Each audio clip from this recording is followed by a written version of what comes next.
আমাদের ট্রেন প্ল্যাটফর্মে ঢুকে গেছে। আমাদের ট্রেন হচ্ছে গিয়ে জম্মু তাওয়াই। তো আমরা কাশ্মীর যাওয়ার তো প্রস্তুতি নিয়েই এসেছি। এখন আমাদের ট্রেন ঢুকে গেছে এবং আমাদের ট্রেনে ওঠার পালা, কিন্তু আমরা এর আগেই উঠে গেছি ট্রেন ঢোকা মাত্র।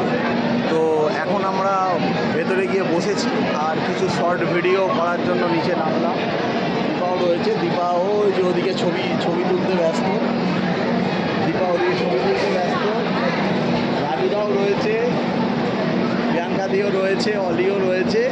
ওরা হচ্ছে আবার অন্য টাইপের পার্টে ছবি তুলতে ব্যস্ত রয়েছে।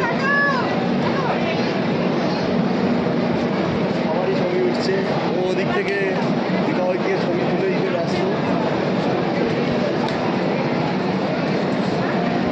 আমরা যথারীতি রওনা দেব জম্মু কাশ্মীর। আমাদের প্রথম গন্তব্য হচ্ছে কাটরা। তারপরে সেখান থেকে দুরাত কাটিয়ে আমরা এগোবো হচ্ছে গিয়ে কাশ্মীরের উদ্দেশ্যে। ফার্স্ট আমরা মাকে দর্শন করব, বৈষ্ণোদেবী মাকে দর্শন করার পরে আমরা আমাদের উদ্দেশ্য পূরণ করব।